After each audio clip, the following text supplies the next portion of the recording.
ना, तो हमने आपको बोला था कि आगे थोड़ी सी प्रैक्टिस कर लीजिएगा।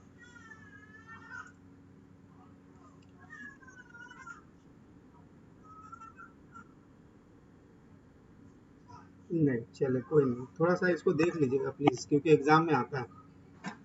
ठीक है, इन्वेंट्री में जो है, इन्वेंट्री अपने आप में ही काफी कॉम्प्लेक्स चीज है। ठीक है, और ये एग्जाम के लिए काफी इंपॉर्टेंट है, क्योंकि इसके ऊपर आपको इधर लीफो फीफो वेटेड एवरेज, इसके ऊपर कोई एक सवाल आ सकता है, और नहीं तो आपको इसमें से क्या सवाल आ सकता है, valuation between the cost and NRV, इसके ऊपर आपको कोई सवाल आ सकता है। जब हम बोलते हैं कि इन्वेंट्री, तो इन्वेंट्री का मतलब होता है कि रॉ मटेरियल जो कि है held for use in production.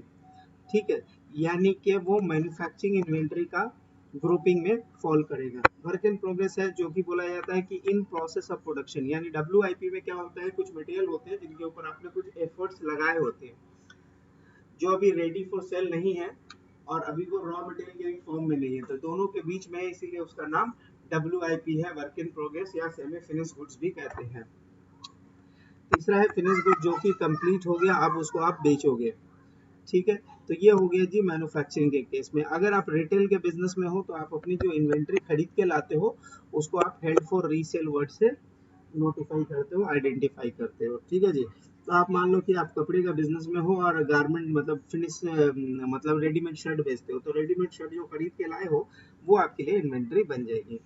अब सवाल बनता है कि कौन कौन सी चीजें इन्वेंट्री के कॉस्ट का पार्ट बनेगी, कौन कौन से सी चीजें इन्वेंट्री के कॉस्ट का पार्ट नहीं बनेगी। समटाइम क्या होता है कि आपके पास दो तीन कॉस्ट दिए होते हैं और आपको एग्जाम में आइडेंटिफाई करना है कि साहब ये जो कॉस्ट है क्या वो मटेरियल में ऐड होंगे या नहीं होंगे। ठीक है, तो इन्होंने कहा कि includes all the cost associated with the inventory until the point of sale. ठीक है, बट उसमें से कुछ स्पेसिफिक कॉस्ट है जिसको हमको देखना चाहिए। तो पहला बोला कि देखिए मैन्युफैक्चरिंग के पॉइंट ऑफ व्यू से आप बात करेंगे तो direct material, labour and direct and other indirect overhead both जो है वो मैन्युफैक्चरिंग के पॉइंट ऑफ व्यू से अगर आप देखेंगे, इसका मतलब ये सब मिला के आपका क्या बनता है, टोटल कॉस्ट ऑफ मैन्युफैक्चरिंग बनता है टेक्निकली। यानी मटेरियल, लेबर और ओवरहेड ऐड जब करते हैं तो आपका क्या बनता है, टोटल कॉस्ट बनता है, जिसको आप प्रोडक्ट कॉस्ट भी कहते हैं। उसके बाद फ्रेट इन है, इनका मतलब लाने का कॉस्ट है। Insurance warehouse incurred up to the point of sale, तो जो वेयर हाउसिंग का जो कॉस्ट होता है, वेयर हाउसिंग का जो रेंटल्स होता है, वो बेसिकली आपका ओवरहेड का पार्ट फॉर्म बन जाता है। ठीक है, ओवरहेड का वो पार्ट रहता है, तो वेयर हाउसिंग का जो कॉस्ट है वो भी आपके लिए मैन्युफैक्चरिंग कॉस्ट हो जाएगा। Again handling cost, repacking and normal spoilage, तो हैंडलिंग एंड रीपैकिंग जो होगा ये गुड्स को रेडी टू सेल बनाने का कॉस्ट है। फिर बोल रहा है एडजस्टमेंट फॉर परचेज डिस्काउंट, आपने कोई डिस्काउंट मतलब लाइक आपके पास अगर कोई परचेस करते वक्त कोई डिस्काउंट मिल गया है तो आप उसको नेट में करके दिखा सकते हैं।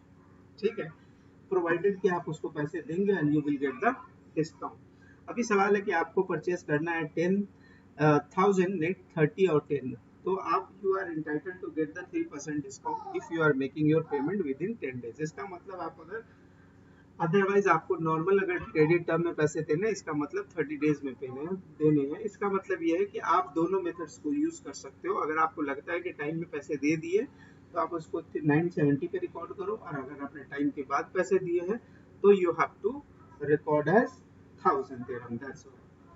अब सवाल आता है कि इसमें और क्या एक्सक्लूड करेंगे, तो एक्सक्लूड करने में दो तीन एग्जांपल्स है। पहला है कि जो फिक्स्ड ओवरहेड अनअलोकेटेड है, यानी इसका मतलब क्या है कि जो अनअलोकेटेड फिक्स कॉस्ट है, इसका मतलब जो प्लांट प्रोडक्शन के एक्सेस का जो अनअब्सॉर्ब टाइप का जो फिक्स कॉस्ट होता है वो कॉस्ट ऑफ गुड्स सोल्ड में चला जाता है, वो प्रोडक्ट कॉस्ट का पार्ट नहीं बनता है, उसको डायरेक्टली हम पी&एल में ट्रांसफर कर देते हैं। फिर बोल रहा है फ्रेट आउट, सेल्स कमीशन, ये सब सेलिंग एक्सपेंसेस है जिसको आप प्रोडक्शन कॉस्ट में इंक्लूड नहीं करते। यानी इन शॉर्ट में आप कह सकते हो एसजीएनए जो है वो हमारा एक्सक्लूड हो जाएगा इन्वेंट्री के कॉस्ट से। फिर आपका एबनॉर्मल लॉस या एक्सेस शॉर्टेज है जो कि नेचर ऑफ द गुड्स नहीं है, तो उसको आपको एक्सक्लूड करना पड़ेगा। फिर आप बोल रहा है कि अगर आपने परचेज डिस्काउंट लॉस कर दिया, इसका मतलब ये है कि आपको पे करना था बट आपने पेमेंट नहीं किया, इसके केस में क्या होगा, आपका वो 10 जो है वो फाइनेंसिंग कॉस्ट की तरह ट्रीट किया जाएगा and excluded from the inventory और उसको आप इन्वेंट्री को 970 में दिखाइए और 30 को आप फाइनेंसिंग कॉस्ट में दिखाइए। बट आईएफआरएस में एक छोटा सा कहानी है, वो बोलता है कि interest cost to be capitalize to inventory only if there is a lengthy production period. अगर आपका प्रोडक्शन पीरियड का साइकिल काफी लंबा है तो आप जो इंटरेस्ट पे लेके जो प्रोडक्शन कंप्लीट करते हैं that will also to be a part of your production cost. बात को समझिए कि आपकी एक प्रोडक्शन साइकिल रन करते हो और उस साइकिल को रन करने के लिए यूनिट द वर्किंग कैपिटल, आप वर्किंग कैपिटल लेके आते हो और उससे रॉ मटेरियल खरीदते हो, वेजेस का पेमेंट करते हो, फैक्ट्री के रेंट पे करते हो, तो वो जो पैसे आपने अभी बोरो करे हैं उस बोरो करने के ऊपर आपने कुछ सर्टेन अमाउंट ऑफ इंटरेस्ट पे करा है, तो वो वाला पार्ट जो होगा वो अपने क्या करेंगे, आईएफआरएस बोलता है साहब रुक जाओ, आप उसको सेपरेटली ट्रीट मत करो, you can add to the inventory, क्योंकि वो आपके प्रोडक्शन का कॉस्ट बन जाएगा। ठीक है, इसमें गैप को लेके कोई अपना रूलिंग नहीं है, तो गैप उसको इसके तरह इंटरेस्ट की तरह ट्रीट करेगा और इंटरेस्ट जब भी होगा वो पीएनएल में चला जाएगा। बोलिए। देखिए जैसे कि आपने अभी आपकी कोई प्रोडक्शन है जिसको आपको रन करने के लिए you need the working capital, ठीक है। अब वर्किंग कैपिटल आपने लेके आया, वर्किंग कैपिटल लेके आएंगे तो ऑब्वियस सी बात है आपको कोई इंटरेस्ट पे करना पड़ेगा, बैंक से ले लिया है तो इंटरेस्ट। तो आईएफआरएस बोलता है कि अगर ये सारा पैसा आपके प्रोडक्शन में इन्वॉल्व है तो एक काम करें, ये इंटरेस्ट को भी आप अपने प्रोडक्शन कॉस्ट में ऐड कर लें। तो अगर प्रोडक्शन कॉस्ट में अगर आप ऐड करते हैं इसका मतलब ये इन्वेंट्री का पार्ट बन जाएगा। लेकिन लेकिन जो गैप है वो बोलता है साहब इसको आप अलग से पीएनएल में एक्सपेंस कीजिए, हो गया बात खत्म। बस इतनी सी बात है और कोई बातें नहीं है इसमें।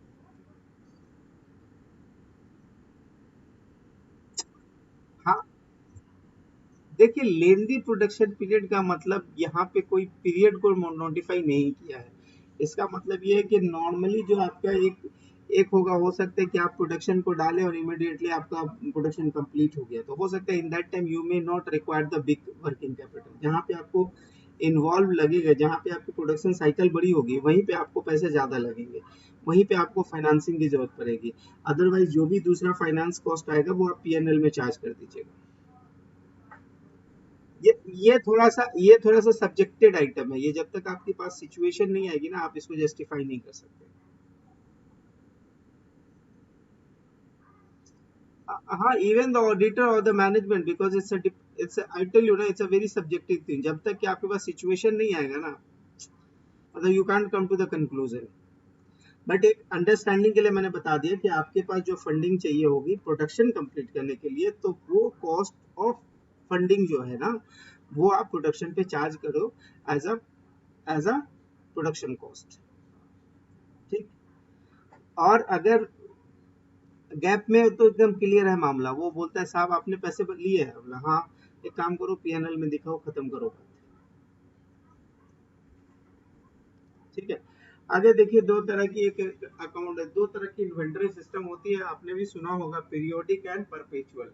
जो पीरियोडिक होता है ये अपना जो पुराना ट्रेडिशनल सा मेथड है वही होता है। ठीक है, यहाँ पे आपको क्या करना पड़ता है, यहाँ पे आपको जाना पड़ता है और you have to do the stock take. ठीक है, आपको फिजिकली स्टॉक काउंट करना पड़ता है और आपको अपनी इन्वेंट्री को माइनस करके अपना सीओजीएस बैलेंसिंग फिगर में निकालना होता है। ठीक है, तो इसमें क्या होता है कि जब आप कोई परचेज करते हो तो आप लिखते हो परचेज टू कैश या एपी करके आप अपनी परचेज की बुकिंग कर लेते हो। Use purchase account during the close at the end. बाद में इसको आपको माइनस करने मिलेगा, वो मैं आपको बताऊंगा कैसे माइनस करने मिलेगा। ठीक है, और दूसरा जो ईयर एंड की जो इन्वेंट्री है वहां पे क्या होती है कि आप ईयर एंड की इन्वेंट्री कैलकुलेट करके ले आइए, उसके बाद जो सीओजीएस है कॉस्ट ऑफ गुड्स सोल्ड जो है वो आपका बैलेंसिंग फिगर आ जाएगा। तो इसका मतलब ये है कि जो क्लोजिंग एंट्री जो बनती है वो आपकी क्या बनती है कि क्लोजिंग इन्वेंट्री डेबिट, क्योंकि वो बैलेंस शीट में चला जाएगा, सीओजीएस अपना पीएनएल में चला जाएगा एज अ एक्सपेंस। उसके बाद ओपनिंग जो इन्वेंट्री थी वो माइनस हो जाएगी और परचेज जो अभी आपने डेबिट कर रखा उसको अभी आप क्लोज कर रहे हैं, माइनस कर रहे हैं। ठीक है, तो यहाँ पे क्या होता है कि आपको सीओजीएस नहीं पता होता है जब तक कि आप ये क्लोजिंग एंट्री नहीं पास करते हैं। यानी कि हम इन शॉर्ट में ये बताना चाह रहे हैं कि ये तब तक आपको नहीं पता चलता जब तक आप opening plus purchase minus closing नहीं करते। Opening plus purchase minus closing जब तक नहीं करते तब तक आपको सीओजीएस पता नहीं चलता। तो ये पीरियोडिक का सबसे बड़ा ड्रॉबैक है या फ्लॉज है। ठीक है, ये इसको एकदम पुराना तरीका मान के चलिए। और यहाँ पे आपको स्टॉक टेक लेने होते हैं, वैल्यूएशन करनी होती है, लास्ट में सिस्टम में एक एंट्री मारनी होती है कि साहब एक काम करें, ओपनिंग का ये इन्वेंटरी था, फिर परचेज किया साल भर में इतना, और अभी ये क्लोजिंग बचा हुआ है, इसका मतलब जो भी बैलेंस है वो हमारा सीओजीएस हो जाएगा, उसको कॉस्ट ऑफ गुड्स सोल्ड में हम चार्ज करेंगे। लेकिन जो परपेचुअल सिस्टम है ना, परपेचुअल में क्या होता है कि वो वहाँ पे जो कंट्रोल अकाउंट्स होता है वो हमेशा क्या होता है, इन्वेंटरी के थ्रू होता है। जो भी कंट्रोल अकाउंट्स होते हैं वो इन्वेंटरी के थ्रू होते हैं। तो ऑब्वियस सी बात है, इन्होंने सीधे बात क्या किया कि जैसे ही आपको ये करते हैं, यानी इन्वेंटरी आ गया, इन्वेंटरी डेबिट टू कैश, हो गया बात खत्म। अब क्या हुआ कि अगर सेल्स हुआ तो आपने क्या किया, कैश या एआर टू सेल्स। अब इसमें जो सेल्स वाला जो आइटम है ना, ये तो आपने लिख लिया, सेल्स को रिकॉर्ड कर लिया। अब जो है आपने सिस्टम में खुद अपने आप में रियल एंट्री पास करेगा। सिस्टम क्या करेगा कि जितने के कॉस्ट का आइटम आपने बेचा है वो आपका इन्वेंट्री उतने से माइनस कर देगा, और एक बीच में जो एंट्री लाएगा वो बनेगा सीओजीएस की एंट्री। ठीक है, तो सिस्टम अपने आप जो है कॉस्ट ऑफ गुड्स सोल्ड की एंट्री मार देगा, और जैसे ही सेल कंप्लीट होगा उसी टाइम में ये एंट्री मारता है। यानी ये दो एंट्री कॉरेस्पॉन्डिंग हमेशा साथ में मारा जाता है। ठीक है, जैसे ही आपने सेल्स मारा तो सेल्स अपने आप में से एक एंट्री मार देगा, सीओजीएस डेबिट टू इन्वेंट्री। ठीक है, तो सिस्टम को ये डिफाइन किया रहता है कि जैसे ही कोई बंदा आइटम परचेज करेगा तो इन्वेंट्री टू एपी कर देगा, उसके बाद जब वो सेल होगा तो सेल करने से कैश मतलब कैश टू सेल्स तो बनेगा ही, एंड द सेम टाइम में आपका इन्वेंट्री भी माइनस होना चाहिए, तो इन्वेंट्री क्रेडिट टू डेबिट में क्या, सीओजीएस। तो ये आपकी क्या होगी, ये रियल टाइम इन्वेंट्री होती है, और आपको हर ट्रांजेक्शन का कॉस्ट ऑफ गुड्स सोल्ड पता होता है। ठीक है, यहाँ पे लिखा हुआ है perpetually on going basis, usually the real time accounting होता है। यहाँ पे जो भी काउंटिंग या जो भी इन्वेंट्री की वैल्यू होती है वो करेक्ट होती है। द रीजन कि जैसे ही आपने इन्वेंट्री परचेज किया आपका स्टॉक अपडेट हो जाता है, जैसे ही आपने सेल किया आपका स्टॉक माइनस हो जाता है। ठीक है, अब आपने पीछे सवाल में पढ़ लिया था कि अगर आपने पीरियोडिक लिखा है तो पीरियोडिक में आपको सीओजीएस का पता चलेगा हमेशा आखिर में। क्या पता चलेगा, आखिर में पता चलेगा। यानी ओपनिंग अब लिखा हुआ calculation of cost of goods sold at the end of each periodic only, not for the perpetual system, as a COGS is updated on each and every time. The cost of goods sold her inventory her transactions पे वहाँ पे update होता है। लेकिन आपका जो दूसरा system है, पीरियोडिक सिस्टम है, वहाँ पे जब तक आप इन्वेंट्री को रिकॉर्ड नहीं करेंगे क्लोजिंग को, तब तक ये बैलेंसिंग फिगर आपका नहीं निकलेगा।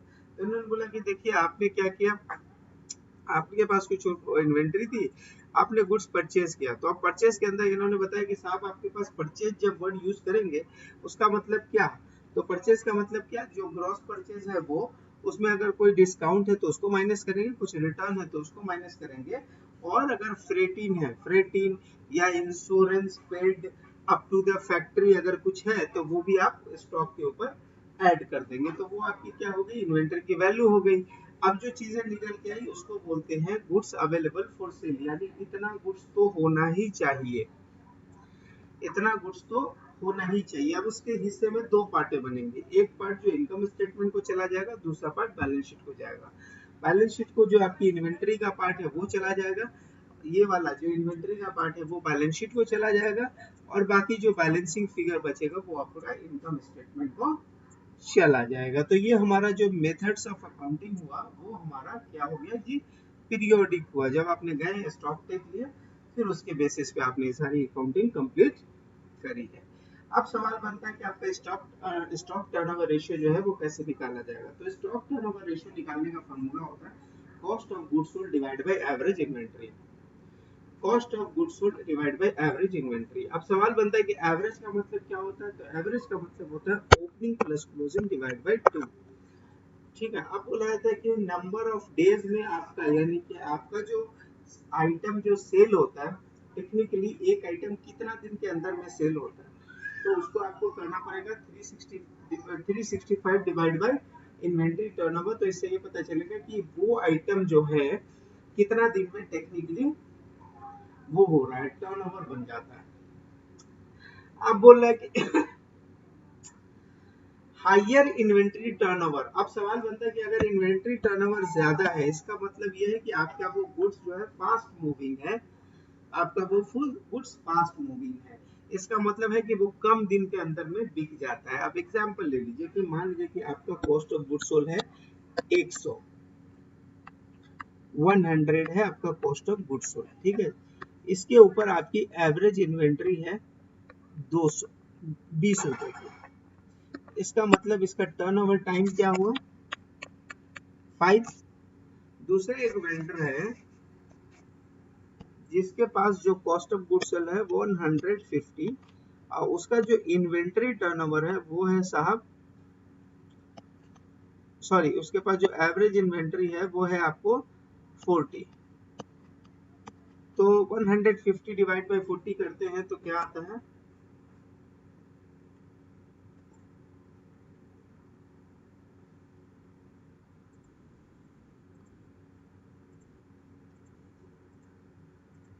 तो 3.75 आता है।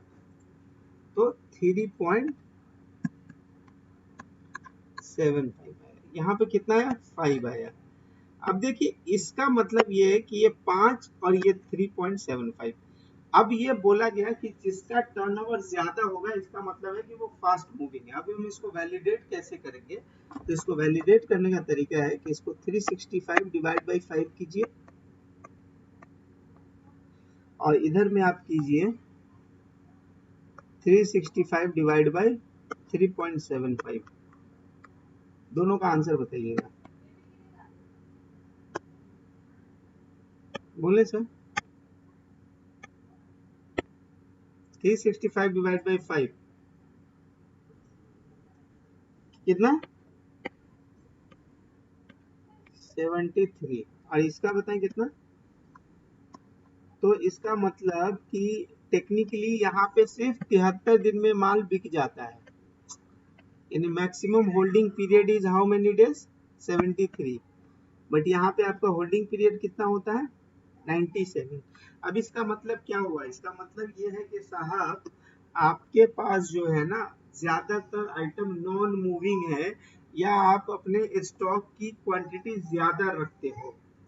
इधर आपके पास जो स्टॉक पड़ा हुआ है वो मूविंग ही नहीं है, बिकता ही नहीं है, यानी वो नॉन मूविंग आइटम है। दूसरा, या तो और एक रीजन हो सकता है कि आप अपने पास जो इन्वेंट्री रखते हो हमेशा आपके सेल्स के कंपैरिजन में बहुत ज्यादा रखते हो, ठीक है। इसका परसेंटेज समहाउ ज्यादा होगा, इसका तो 20% बन रहा है, इसका शायद कोई 20 नहीं बनेगा, तकरीबन 25 के आसपास बनेगा, I don't know the exact number. ये 40 बाई 150 कितना परसेंट बनता है, 40 बाई 150। हाँ, तो यानी कि यहाँ पे देखा आपने 20% सिर्फ आप स्टॉक रखते हो, लेकिन दूसरे केस में आपने क्या देख लिया जी, यहाँ पे सिर्फ 20% आपकी स्टॉक रहती है, लेकिन इस केस में आप कितना रख रहे हो, 27%। इसका मतलब आप ज्यादा इन्वेंट्री रख रहे हो, इसके कारण क्या है कि वो अच्छा नहीं है, क्योंकि वो आपके पास क्या हो जाएगा, स्टॉक इन्वेंट्री खराब हो जाएगा, अब्सोल्यूट हो जाएगा। तो आप ये इस तरह से आप एडवाइस कर सकते हो अपने स्टाफ, अपने क्लाइंट को या बिजनेस को। तो generally better, however the too high inventory is may imply a stock out causes, imply, I don't know, ठीक है। तो ये एक तो छोटा सा चीज था जो आपको जानना जरूरी था। अब सवाल बनता है कि उसकी लीगल ओनरशिप, ये थोड़ा सा थ्योरेटिकल है when it comes to the ownership, ठीक है।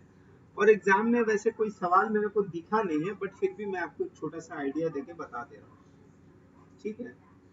एक कॉन्सेप्ट होता है साहब, free on board shipping point, एक कॉन्सेप्ट होता है। इसका मतलब ये होता है कि जैसे ही आपके बताए हुए जगह पे या आपके बताए हुए कैरियर को हमने माल दे दिया, by that time my title has been passed to you, यानी when the goods are delivered by a seller to the common carrier, ठीक है, उस पॉइंट ऑफ टाइम में क्या हो रहा है, title pass to from the seller to the buyer. तो अभी आपका टाइटलशिप किसका आ गया, बायर का आ गया।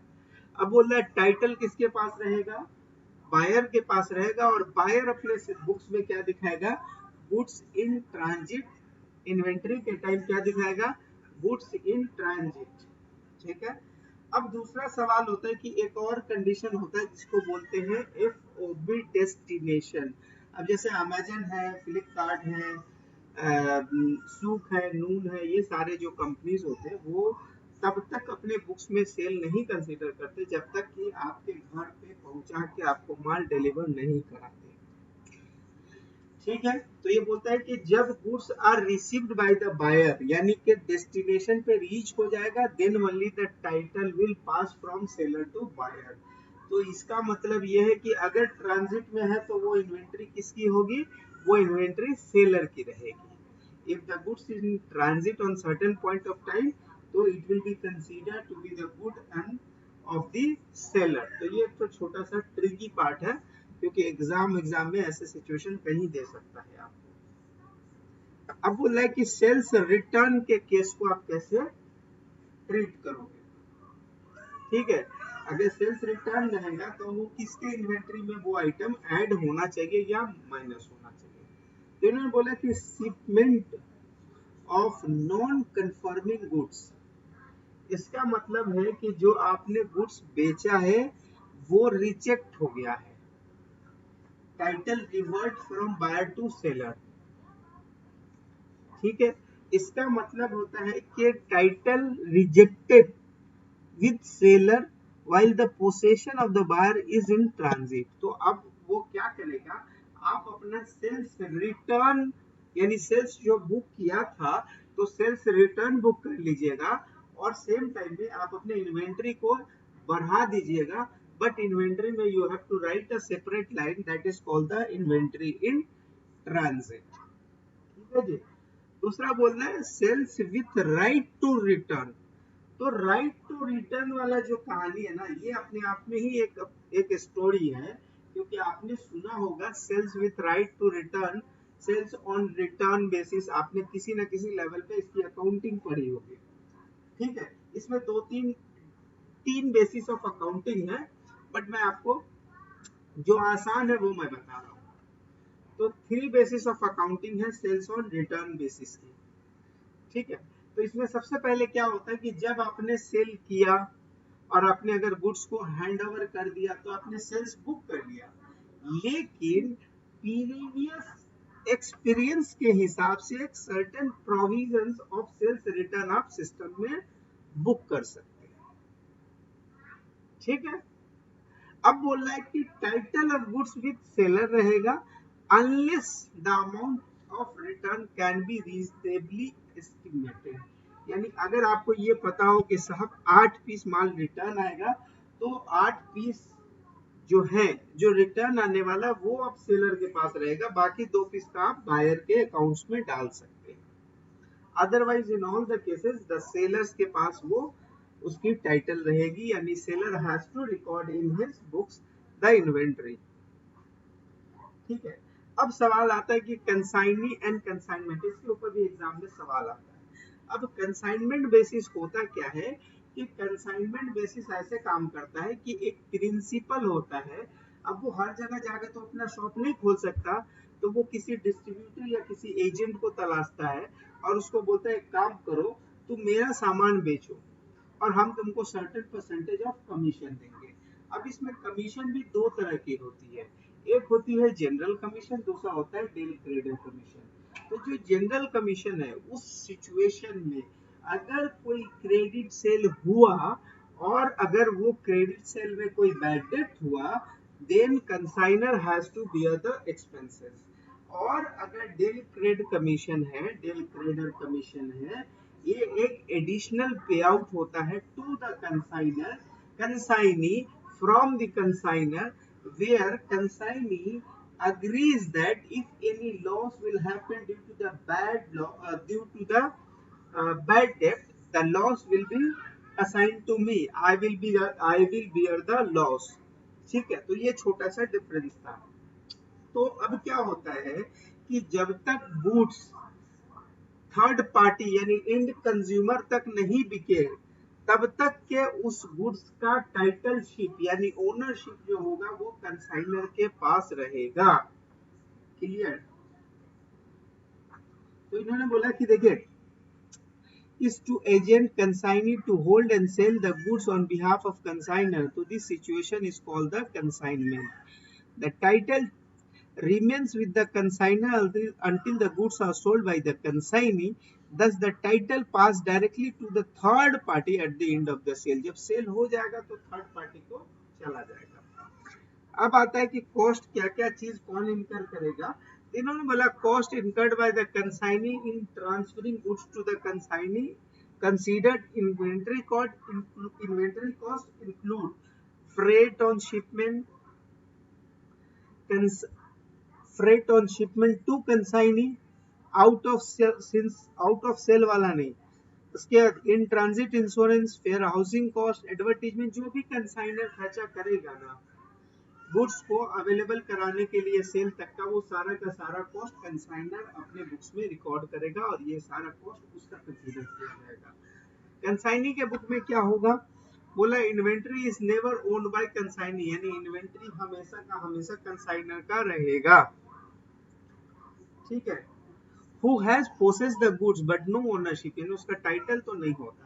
Act an agent with a commission on sale and reimbursable expenses, अगर कुछ खर्चा आपने किया है तो आपको वो खर्चा रीइंबर्समेंट हो जाएगा। Treat consignment inventory as purchase when they are sold to third party, अगर बोल रहा है कि कंसाइनमेंट इन्वेंटरी को आप परचेज की तरह ट्रीट करें when they are sold to third party. ठीक है, तो इसकी अकाउंटिंग में कोई ये नहीं होता, रीजन ये होता है कि कंसाइनमेंट की जितनी भी अकाउंटिंग होती है वो कंसाइनर के बुक में होती है। कंसाइनी के बुक में सिर्फ एक स्टेटमेंट बनता है, और अगर कंसाइनर के साथ अगर कुछ लेन देन है कैश का तो वो सिर्फ उसके बुक्स में आता है। अब आता है consignment sale. The consignee holds consignor inventory to sell for a commission. Simple सी बात है, that is the situation.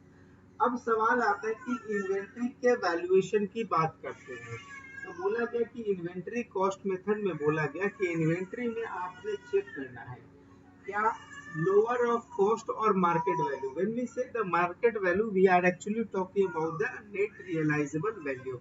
Market value जब भी टर्म यूज करते हैं वो एक्चुअल में हम टर्म यूज करते हैं साहब क्या, मार्केट की रियलाइजेबल वैल्यू। ठीक है, अब हम देखते हैं कुछ कुछ स्पेसिफिक मेथड्स है, उस सब के बारे में हम एक एक चीजों के बारे में जाके थोड़ा देखते हैं। तो पहला है स्पेसिफिक आइडेंटिफिकेशन मेथड्स। तो इसका मतलब ये होता है कि अगर कोई हाई कॉस्ट आइटम है तो वहां पे आप क्या होता है, जनरल कॉस्ट कुछ नहीं खर्चा करते, जो भी खर्च होता है वो उस आइटम का होता है, उस यूनिट का होता है, उस यूनिट के ऊपर डायरेक्टली आप ऐड कर देते हो। तो यहाँ पे लिखा हुआ must be able to separately identify each unit purchase, यानी A B C D 4 item खरीदोगे, चारों आइटम आप आइडेंटिफाई कर सको, पहली बात तो ये है। दूसरी बात है कि on sale the actual cost of goods sold item is assigned to the transaction and ending inventory consist of the specific item on the hand, यानी आपने ए बेचा तो ए ही का इन्वेंटरी माइनस होगा, यानी आपको एकदम क्लियरली पता है कि कौन कौन सा आइटम आप ले रहे हो, कौन कौन सा आइटम आप बेच रहे हो। ठीक है, ये एप्लीकेबल कहाँ होता है, this is only applicable when there is a some high value item और individually identifiable item. Example is automobile and jewellery. तो ये होता है स्पेसिफिक आइडेंटिफिकेशन मेथड्स। दूसरा होता है वेटेड एवरेज कॉस्ट मेथड। तो यहाँ पर एवरेज कॉस्ट मेथड का मतलब होता है कि कुछ जो नॉर्मल सी आइटम्स होती है उनका क्या होता है, वहां पे जो एवरेज प्राइस निकलती है वो बोलते हैं cost of goods available for sale divide by number of unit sale. तो इससे आपको पता चल जाएगा साहब कि एवरेज कॉस्ट क्या आप लगाएंगे, ये बाकी सारे आइटम पे यही एप्लीकेबल होता है।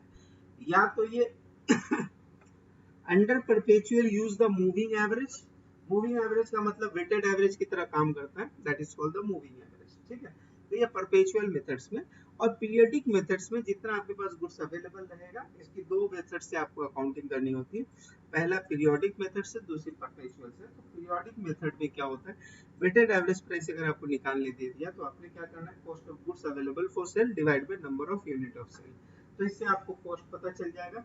और मूविंग एवरेज में क्या होगा कि हमेशा you have to calculate the weighted average, जो सबसे एक्यूरेट रिजल्ट आपको देता है। ठीक है, अब यहाँ पे एक छोटा सा सवाल दिया हुआ है जिसको पीरियोडिक और मूविंग दोनों मेथड से किया हुआ है। ठीक है, तो अभी अपने चेक कर लेते हैं। तो इन्होंने बोला कि देखिए हमको कॉस्ट ऑफ गुड्स सोल्ड और इन्वेंटरी बताना है एज ऑन 1/30/2010 को। ठीक है, अब इन्होंने बताया कि साहब हमारे पास कुछ ओपनिंग इन्वेंटरी थी, 400 की इन्वेंटरी थी, और वो सॉरी 400 इन्वेंटरी थी 10 रुपए के कॉस्ट की, यानी हमारे पास टोटल का टोटल कितना यूनिट था, हमारे पास टोटल का टोटल 4000 के कॉस्ट का इन्वेंटरी था। फिर हमने परचेज करा 600 का, कर लिया जी, कोई बात नहीं, 15 रुपए करके क्या कर लिया, 9000 का आपके कॉस्ट का आइटम हो गया।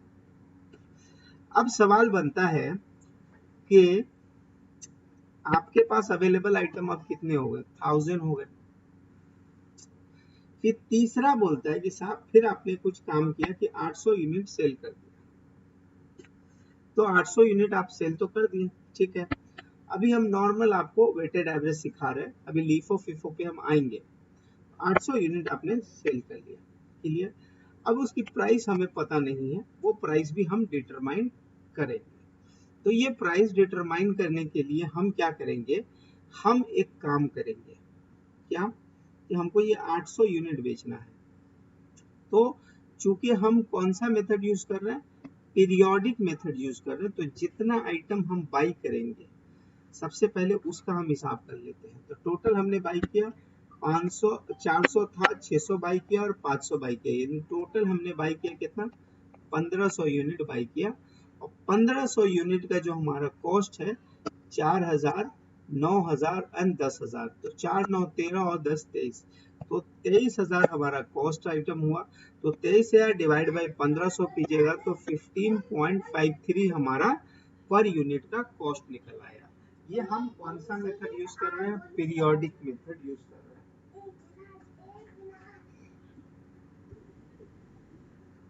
बोलिए।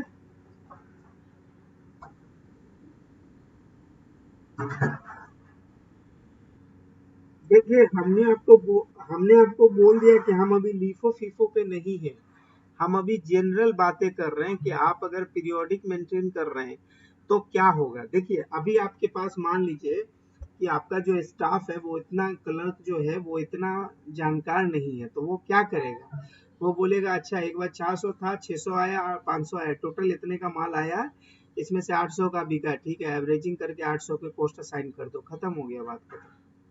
ये बहुत बेसिक अकाउंटिंग है, बेसिक वैल्यूएशन है, एकदम बेसिक वैल्यूएशन, और एग्जाम में ये आपसे पूछा जा सकता है। ठीक है, बहुत बेसिक वैल्यूएशन है, इसमें कोई दिमाग लगाने की जरूरत नहीं है। अब परपेचुअल वाले में थोड़ा सा दिमाग लगाने की जरूरत है। तो परपेचुअल में आपको दिमाग क्या लगाने की जरूरत है कि आपके पास 400 का था, यानी 400 इन्वेंट्री था, 10 रुपए करके 4000 का, फिर आपने 6000 बाई किया, अब वो 9000 आया, तो इसका रनिंग इन्वेंट्री का बैलेंस कितना हो गया, 13000, और रनिंग इन्वेंट्री का बैलेंस कितना हो गया, 1000, तो इसका जो एवरेज मूविंग एवरेज बना वो कितना बना, 13 रुपया। अब जो ये 800 आइटम बिका वो 13 रुपए के हिसाब से बिका, 10,400 उसको कॉस्ट साइन हो गया। अब जो 13,000 में से 8,000 10,400 निकल गया, तो अभी आपका वैल्यू कितना बचा, 2,600 बचा। 10,000 में से 1,000 में से 800 निकल गया, तो अभी आपके पास इन्वेंटरी कितनी बची, 200 की इन्वेंटरी बची। इसका मतलब अब जो आइटम आपके हाथ में दिख रहा है वो 13 रुपए का 200 आइटम है, 13 रुपए का 200। ठीक है, आगे आ जाइए, 500 यूनिट आपने 20 रुपए का बाई किया, यानी 10,000 रुपए का आपने यूनिट बाई करा, तो 2,600 पहले से था, 10,000 ऐड हो गया तो 12,600 हो गया। पहले से आपके पास इन्वेंट्री 200 की थी, आपने 500 की और परचेज करी, टोटल इन्वेंट्री आपकी 700 बन गई। तो यहाँ पर जो आपने एडजस्टमेंट किया, आप ध्यान दोगे कि आपने इसको क्या फॉलो किया, ऊपर से फीफो की तरह फॉलो किया, first in first out, sorry first in first out नहीं, नॉर्मल वेटेड एवरेज किया, इसमें कोई फीफो लिफो भी आपने अप्लाई नहीं किया। जो रनिंग बैलेंस था उससे आपने इन्वेंट्री माइनस करी है with the running average total. ठीक है, अब हम आएंगे लीफो फीफो के ऊपर। तो देखिए, इसको हम बोलते हैं cost flow assumption. LIFO FIFO is also called the cost flow of assumption, कि आप अपने कॉस्ट को असाइन करते हो थिंकिंग कि हम FIFO मेथड प्रैक्टिस करेंगे फर्स्ट इन फर्स्ट आउट या लास्ट इन फर्स्ट आउट। दोनों की अपने प्रोस एंड कॉन्स है, बट हम देख लेते हैं कि दोनों कैसे काम करती है। तो उन्होंने बोला कि देखिए एजम्पशन क्या बोलता है कि जो goods from the beginning and earlier purchase are sold first, therefore the inventory in the hand consists the most recent item। ठीक है, तो अब जो हाथ में आपके पास इन्वेंटरी बचेगी, आप बिलीव करोगे कि ये एकदम नया फ्रेश माल है। ये ठीक है, ये बोलता है कि ये रिलेट करता है, इसकी जो मैचिंग कॉन्सेप्ट है, ये बोलता है कि that relates to the actual physical flow of the goods, जैसे माल आया वैसे बिका है। तो यहाँ पर थोड़े से कॉस्ट क्या है, मैच। अब आता है कि जो लीफो वाला एजम्पशन है वो बोलता है कि जो सबसे लेटेस्ट परचेज आपने किया है ना, वो पहले बिकेगा, उसके बाद अगर कुछ बचेगा तो पीछे जाएंगे। ठीक है, therefore the inventory in hand में कौन सा होगा, जो अर्लियर परचेज का माल होगा, that is going to be the inventory in your hand. ये मैच होता है करंट कॉस्ट से। ये किससे मैच होता है, current cost with the sale, यानी COGS जो होगा वो क्या होगा, रिलेटिवली करंट कॉस्ट होगा। अब थोड़ी सी चीजें आपने समझनी है जो एग्जाम के लिए इंपॉर्टेंट है। तो इन्होंने बोला कि effect of income statement and balance sheet in case of price rising. तो देखिए, अगर प्राइस राइजिंग होता है तो उस सिचुएशन को आप क्या बोलते हैं साहब, इन्फ्लेशन बोलते हैं। क्या बोलते हैं, इन्फ्लेशन बोलते हैं। तो जब अगर प्राइस राइज होगा तो क्या होगा वो सुनिए। बोलता है कि अगर, तो बोलता है cost of goods sold minus हो जाएगा और नेट इनकम प्लस हो जाएगा। अभी सवाल को मैं आपको बता रहा हूं, समझिएगा। नेट इनकम प्लस क्यों होगा, क्योंकि आप जो अभी माल बेच रहे हैं, यानी जो आप COGS वाला में इंक्लूड कर रहे हैं, वो प्रीवियस परचेज माल इंक्लूड कर रहे हैं, जो पहले आपने सस्ते में खरीदा था। जो प्रीवियसली आपने सस्ते में खरीदा था, that item you are using now, इसका इफेक्ट क्या हो रहा है, आपकी नेट इनकम बढ़ती है। इससे आपको क्या होता है साहब, इससे आपकी नेट इनकम इंक्रीज कर जाती है। तो एग्जाम में आपसे बोलेगा इन्फ्लेशन है इकोनॉमी में, और आप अगर फीफो मेंटेन कर रहे हैं तो क्या रिजल्ट आएगा। तो आप उनको बताएंगे कि देखिए, अगर मैं इन्फ्लेशन है, प्राइस राइज हो रही है, इसका मतलब ये है कि अगर प्राइस राइज हो गई तो अभी मेरा नेट इनकम तो बढ़ जाएगा और COGS माइनस हो जाएगा। ठीक है, अब आता है कि नहीं पता, अब आगे आता है कि साहब लीफो पे क्या फर्क पड़ेगा। तो देखिए, लीफो पे फर्क ये पड़ेगा, चूंकि आप महंगा वाला माल अभी बेच दीजिएगा, तो अगर महंगा वाला माल अभी अगर आप बेचिएगा तो आपकी इन्वेंट्री की वैल्यू क्या हो जाएगी, कम हो जाएगी, क्योंकि क्लोजिंग में कौन सा आइटम बचा रहेगा, ओपनिंग का सस्ता वाला। अब उससे आपका नेट इनकम माइनस हो जाएगा, उसका रिजल्ट क्या होगा, नेट इनकम आपका कम हो जाएगा। ठीक है, तो ये आपसे एक सिनेरियो एग्जाम में एक्सपेक्ट करता है, इसके ऊपर आपके एग्जाम में बकायदा सवाल आते हैं। तो नेट इनकम क्या हो जाएगा साहब, माइनस हो जाएगा इस सिनेरियो में। अब आता है कि आपका अगर टैक्स की चेंजिंग सिनेरियो है, अगर आपको टैक्स को लेकर थोड़ी सी कुछ चीजें समझनी है तो बोल रहे हैं इफेक्ट ऑफ टैक्स लाइबिलिटी। अब क्या होगा, और वो कंफर्मिटी ऑफ लॉ है, यानी लॉ इस बात को अलाउ करता है। फीफो अगर आप मेंटेन करेंगे तो चूंकि आपका इनकम बढ़ गया तो आपकी टैक्स लायबिलिटी बढ़ जाएगी। अगर आप लीफो मेंटेन कर रहे हैं तो चूंकि आपका इनकम माइनस हो गया था तो आपकी टैक्स लायबिलिटी क्या हो जाएगी, कम हो जाएगी। ठीक है, तो ये एक छोटा सा बात है। अब बात आता है कि साहब LIFO कंफर्मिटी रूल्स क्या होता है। बोला if LIFO is use for the tax purpose it must be use for the financial reporting. यानी ऐसा नहीं कि आप अपने बुक्स पे कुछ और यानी कंपनी लॉ के हिसाब से कोई और रिपोर्टिंग रखें और इनकम टैक्स के हिसाब से कोई और रखें। दोनों में आपको same assumptions, same valuation follow करना है।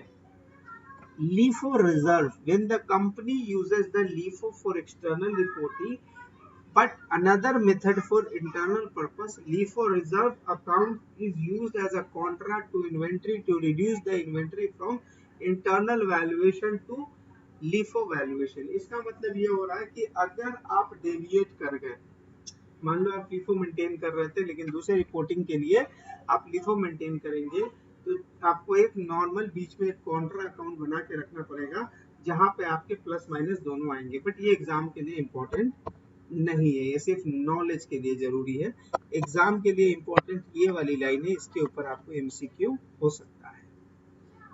अब बात बोलता है कि LIFO लिक्विडेशन, इन्होंने बोला कि no effect LIFO liquidation if inventory decreases below the particular level, the lower valued inventory procured earlier may be included in COGS, resulting the net income increase। तो समटाइम क्या होता है कि आपने अगर रिसेंट प्राइस को मैच करके सामान बेचा है और अब इन्वेंटरी पुरानी वाली भी अगर आप ऐड करने लगे तो हो सकता है कि आपकी इनकम इंक्रीज कर जाए।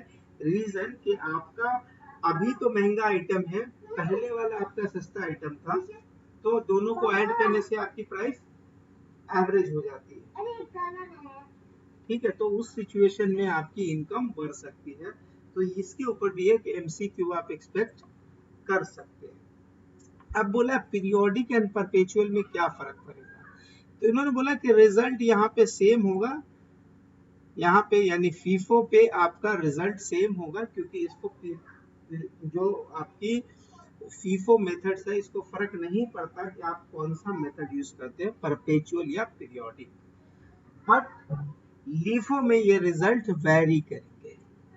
अब सवाल करता है कि IFRS क्या बोलता है, तो IFRS बोलता है साहब आप FIFO यूज करो, IFRS नॉट अलाउ, यानी IFRS बोलता है कि साहब मैं LIFO नहीं मानता, मैं LIFO नहीं मानता, LIFO is prohibited under the IFRS because it rarely reflect the actual physical inventory flow। तो इन्होंने कह दिया साहब मैं नहीं मानता IFRS को, under IFRS doesn't accept the LIFO as a method of valuation। ठीक है, अब जो हाथ में इन्वेंट्री बचेगी वो रहेगी जो लास्ट में आपने बाई करी है वो रहेगी, और यहाँ पे जो CHS रहेगी उसमें बोला गया कि एंट्रिंग में फर्स्ट वाला आइटम आपके पास रह जाएगा। तो ये थोड़ी सी उसकी पूरी समरी थी, इन आगे से एक दूसरे से समझने के लिए। आइए अब हम समझते हैं कि FIFO मेथड्स पे हम समझने की कोशिश करते हैं।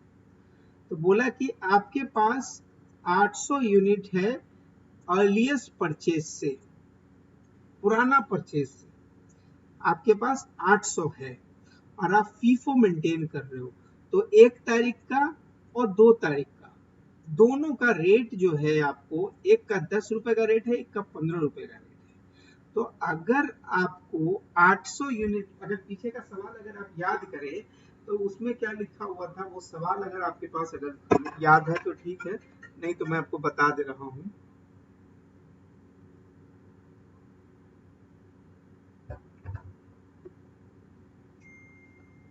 ये सवाल था, यहाँ पे आपने 800 यूनिट सेल किया है, तो 800 यूनिट अगर आप सेल किया है और अगर आप LIFO मेंटेन कर रहे होंगे तो आप पहले 400 बेचेंगे 10 रुपए वाला और फिर 400 बेचेंगे 15 वाला। That is called the FIFO, sorry not LIFO, FIFO, first in first out. तो 400 पहले बिकेगा 10 रुपए वाला और फिर 400 बिकेगा 15 रुपए वाला। यदि आप LIFO मेंटेन करेंगे तो इस 800 के सेल में 600 बिकेगा आपको कौन सा, जो लेटेस्ट परचेज है 15 रुपए वाला, बाकी का 200 यूनिट है वो बिकेगा साहब 10 रुपए वाला। तो इससे हमको जो वैल्यू निकल के आएगी वो हम COGS को वैल्यू असाइन कर देंगे। तो 410 वाला, 415 वाला, फिर दूसरे साइड 615 वाला और 210 रुपए वाला, बस यही दो चीज समझनी थी। ठीक है, तो इन्होंने बोला कि साहब आपने 800 बेच दिया। अब अगर 800 आपने बेचा है तो 400 पहले वाला, 400 बाद वाला। ठीक है, सेकंड एजम्पशन में चूंकि ये 7, ये क्या कर रहे हैं, सेकंड एजम्पशन में ये बोल रहे हैं कि हमने 800 बेचा है, FIFO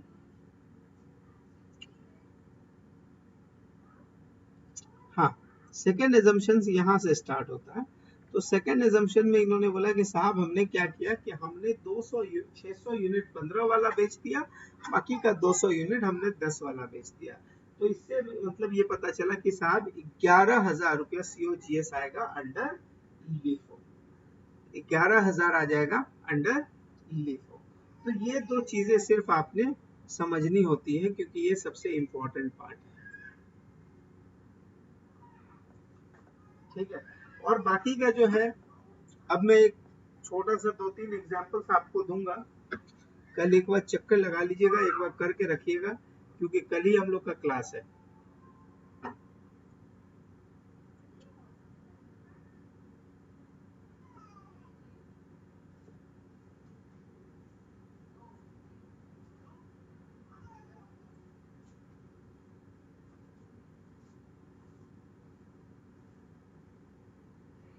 ठीक है, अब एक कॉन्सेप्ट सिर्फ रह गया है ये वाला। ठीक है, ये कॉन्सेप्ट के ऊपर एग्जाम में एक सवाल होता है, NRV, LC-NRV, उसके बाद LCM वाला। यही एक कॉन्सेप्ट अब सिर्फ रह गया इसमें से जिसके ऊपर एग्जाम में सवाल रहता है। ठीक है, तो अपने अब आपके काम में, जिम्मेदारी में ये काम है कि आपने एग्जाम सपोर्ट से कुछ सवाल करने हैं